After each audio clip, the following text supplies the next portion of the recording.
नमस्कार दोस्तों, मैं नवीन कुशवाहा यस एकेडमी में आप सभी का स्वागत करता हूं।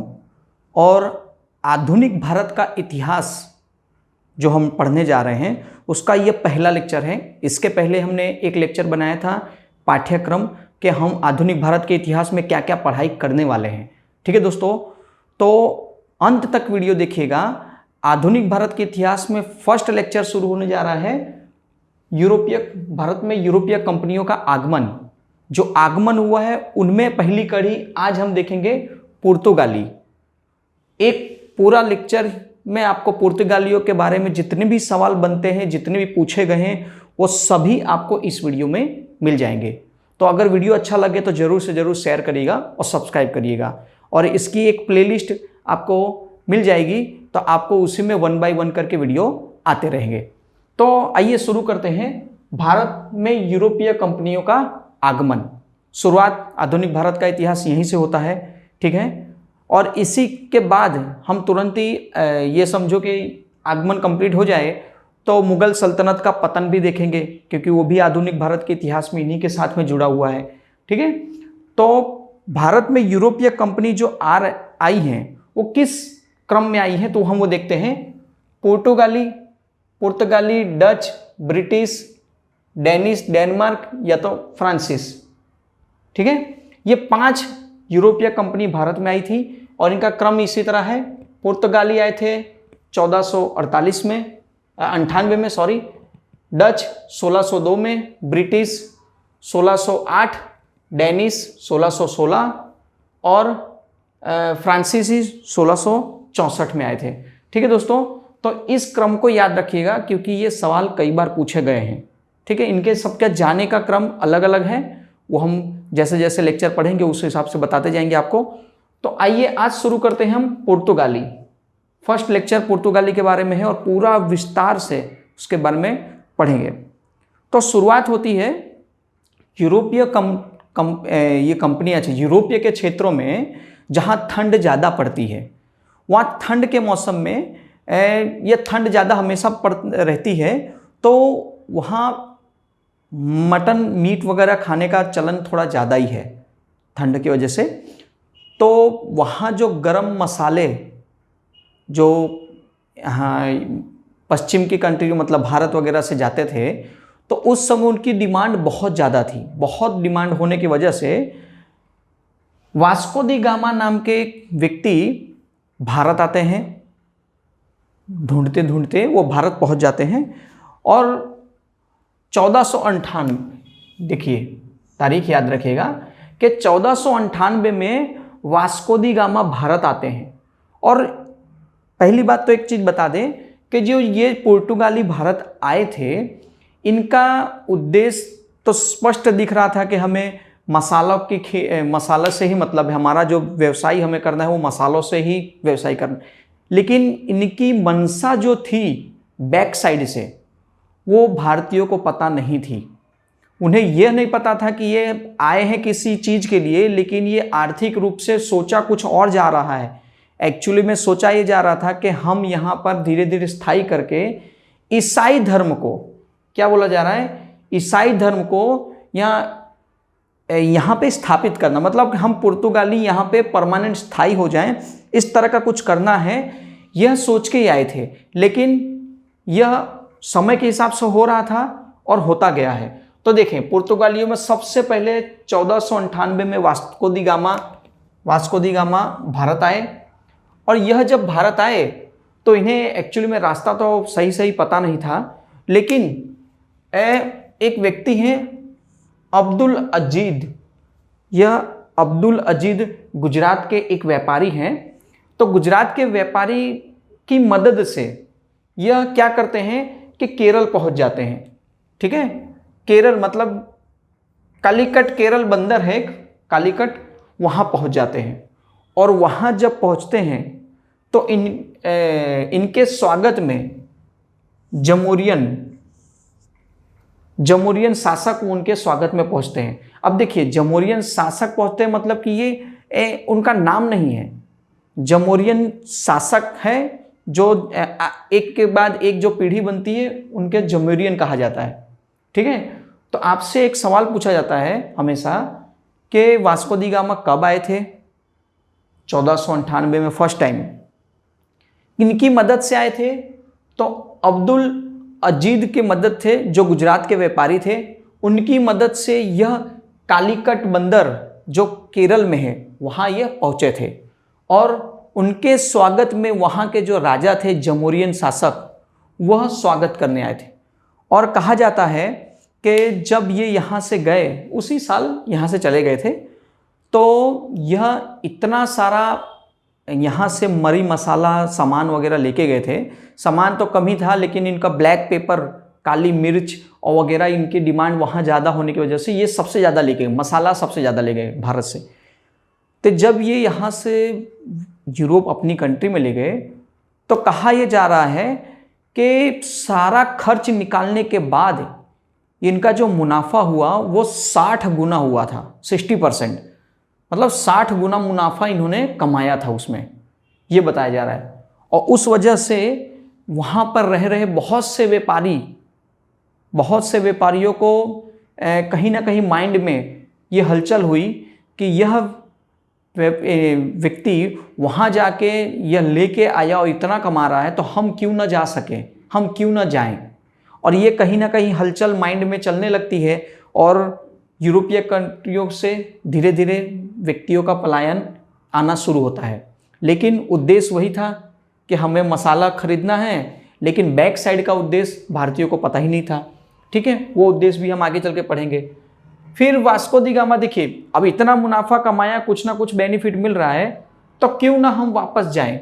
तो देखो 1502 को पुनः ये भारत वापस आता है। ठीक है, और उसके बाद में तो इनकी मृत्यु हो जाती है 1502 के बाद।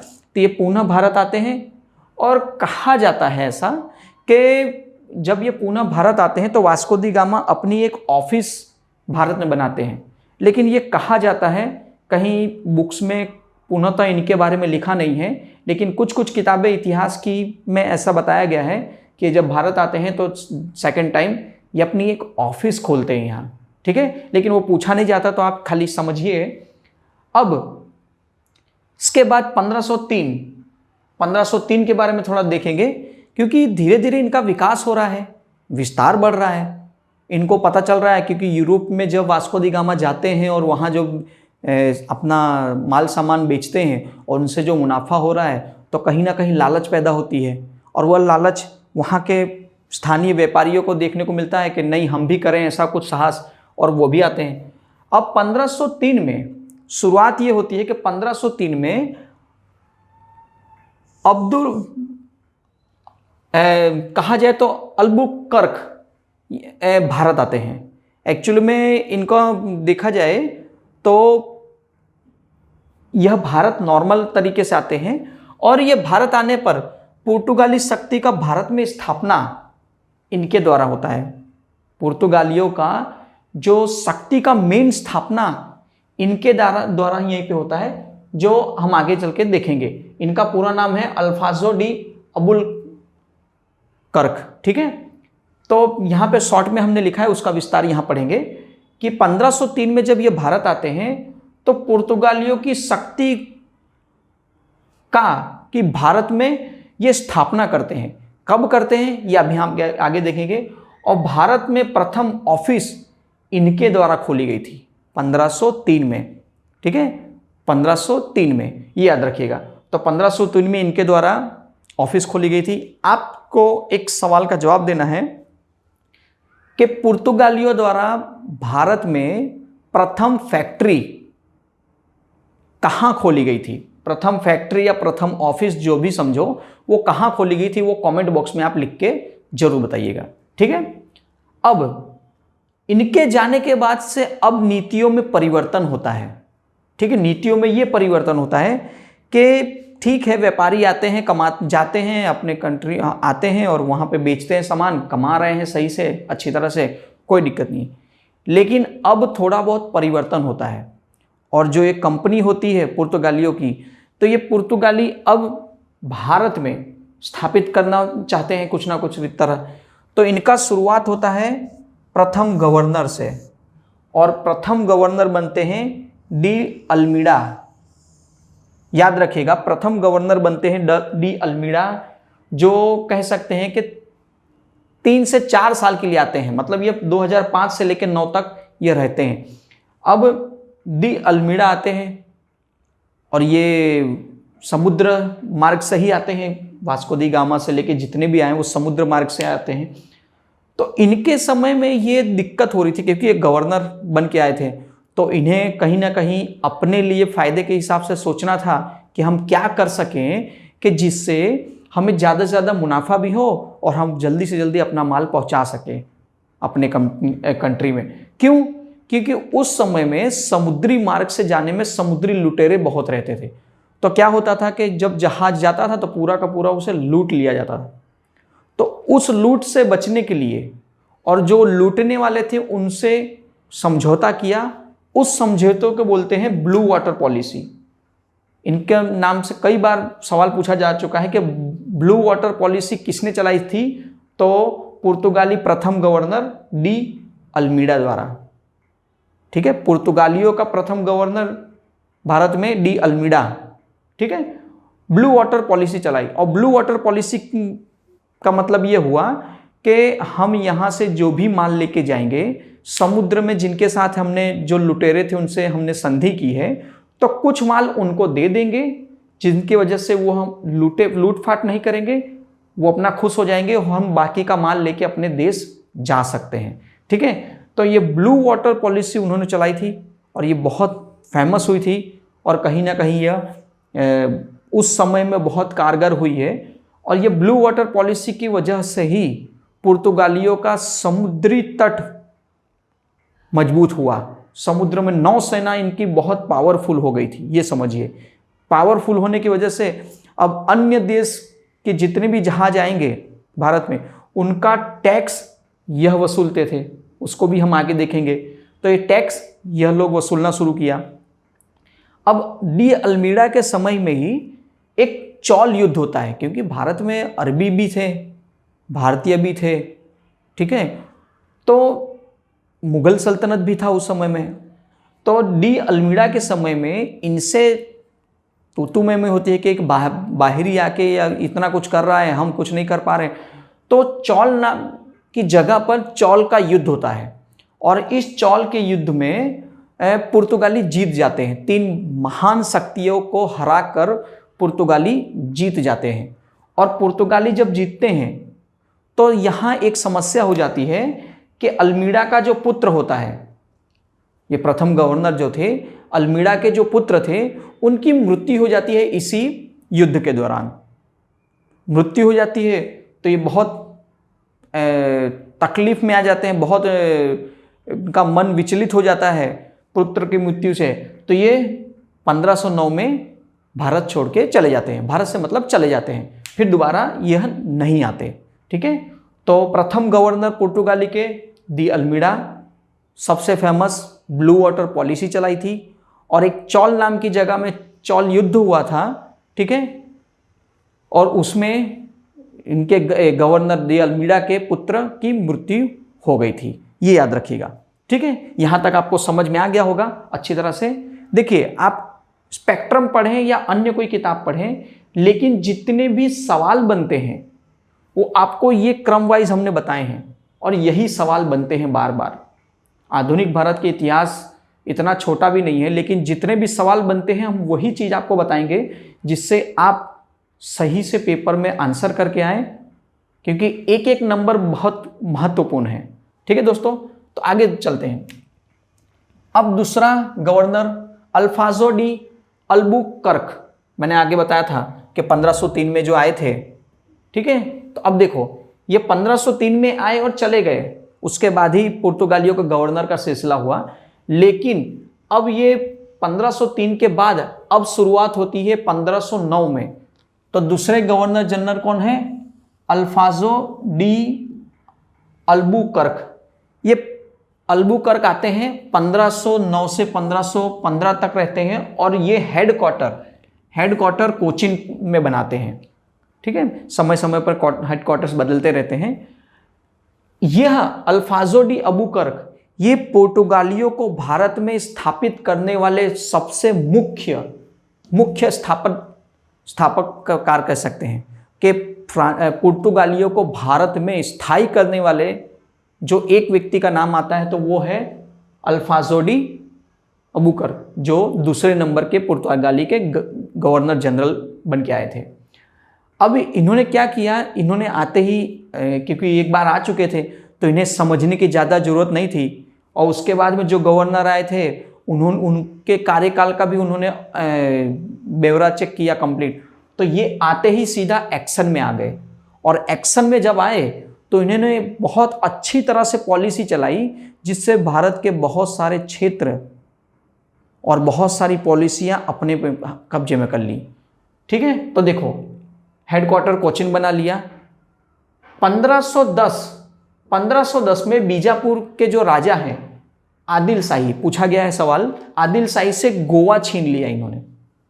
ठीक है, गोवा छीन लिया, इसीलिए 1961 तक में गोवा हमने छीन लिया पुर्तगालियों से, मतलब पुर्तगाली से, मतलब कि भारत में सबसे पहले आने वाले पुर्तगाली और सबसे आखिरी में जाने वाली भी पुर्तगाली थे। ये हम आगे आपको बताएंगे, ठीक है, बाद में आखिरी में लिखिएगा ये सब चीज़ें। तो 1510 में बीजापुर के जो शासक थे उनका राजा नाम था आदिल शाही, उनसे इन्होंने क्या किया, अल्फाजो ने गोवा छीन लिया। ठीक है, गोवा छीन लिया।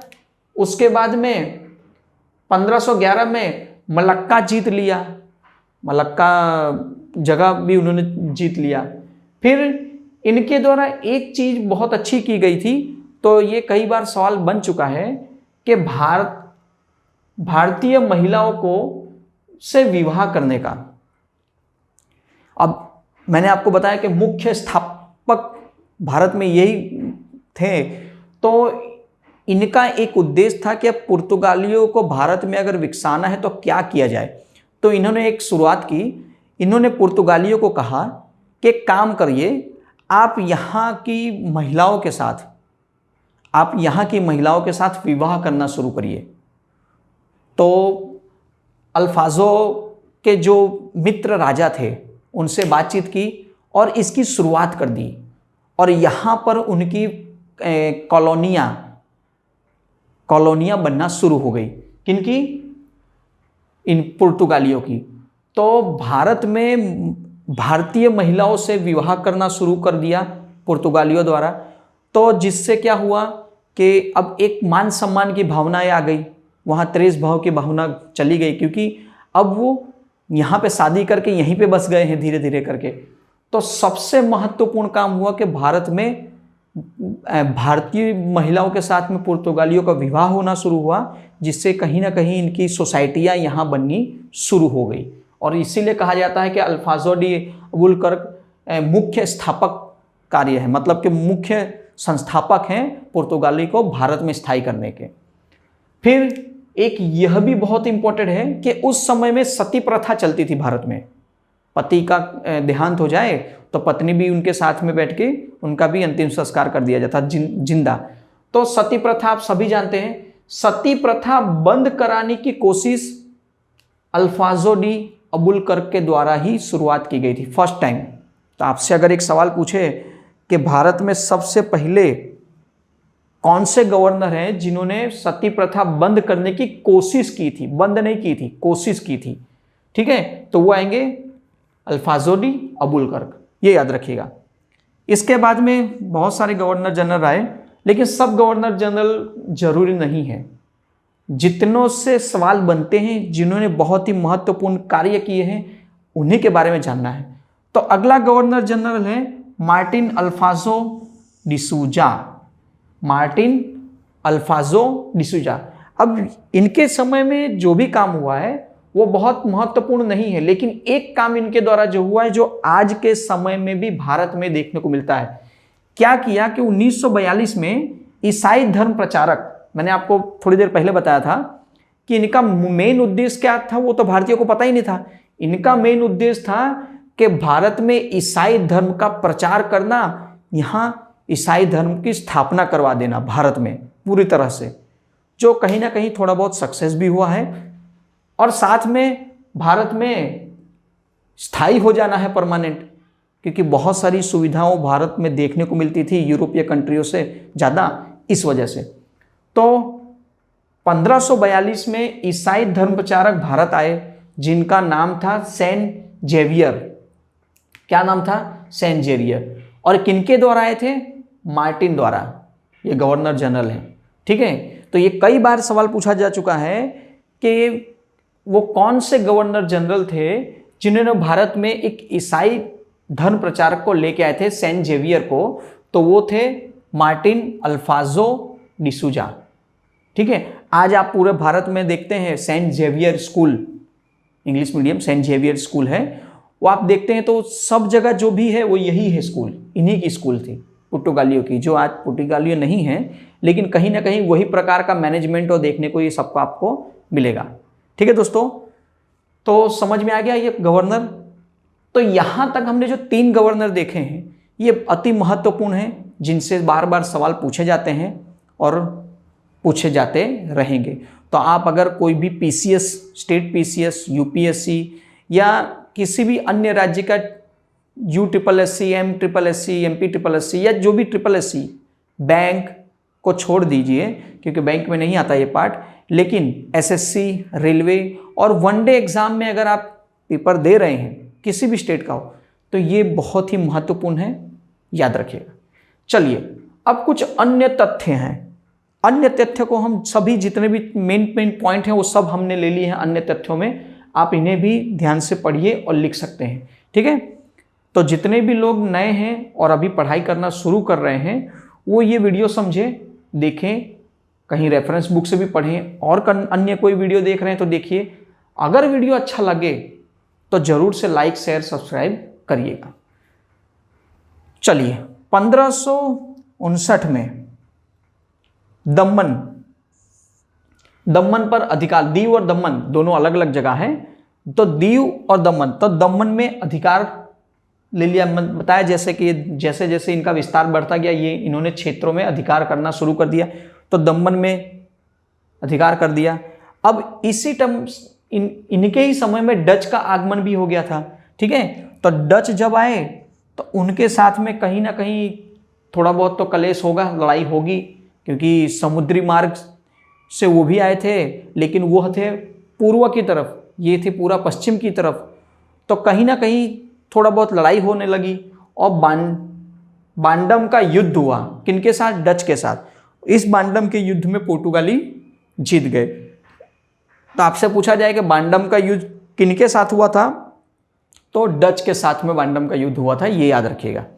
फिर 1658 में श्रीलंका में इन्होंने कहीं ना कहीं कब्जा किया, कुछ अंश तक इन्होंने कब्जा कर लिया था क्योंकि समुद्री मार्ग में ही था इसलिए, और जहाँ फैलाव इनका बढ़ता जा रहा था तो स्वाभाविक है कि कहीं ना कहीं देखें तो ये होना ही था। आगे देखते हैं कि अंग्रेजों की भी आगमन हो गई थी, अंग्रेज भी आ गए थे। तो अंग्रेजों का और पुर्तगालियों का कहीं ना कहीं थोड़ा थोड़ा कलेश हो रहा था, लेकिन इनकी कुछ संधियां अच्छी हुई थी। तो शुरुआत में तो इनके आपस में बहुत अच्छा चलने लगा, बहुत अच्छा हुआ। कहीं ना कहीं कुछ ना कुछ तकलीफें होने लगी तो फिर कहीं ना कहीं कोई किसी तरह की संधियां कर लेते थे। उसी संधि के तौर पर, अब ये संधि तो नहीं कह सकते, लेकिन वो एक मित्रता और संधि के तौर पर इन्होंने एक रिश्ता कायम किया आपस में।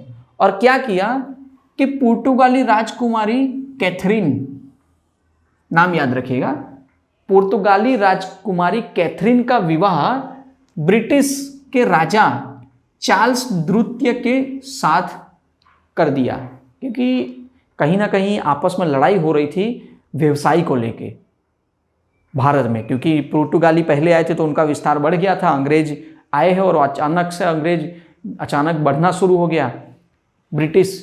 तो संधियां होती गई, समय में मित्रता बनती गई, और वो मित्रता के चलते में 1661 में पुर्तगाली राजकुमारी कैथरीन का विवाह ब्रिटिश राजा चार्ल्स द्वितीय के साथ किया गया।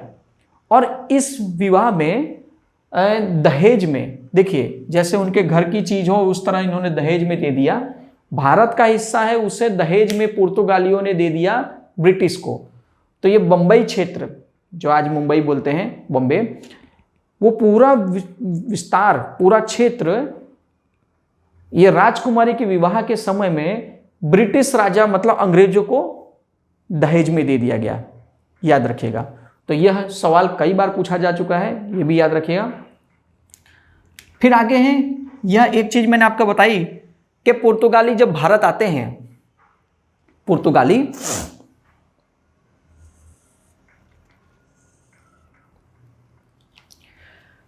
पुर्तगाली एकमात्र ऐसे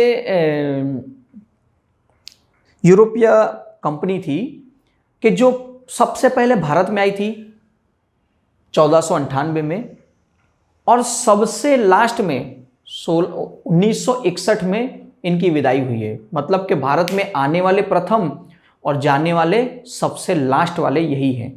जो 1961 में हमने गोवा ले लिया अपने में, तब जाके यह पुर्तगालियों का अंत हुआ। नहीं तो गोवा 1961 तक पुर्तगालियों के हाथ में ही था, कब्जे में ही था।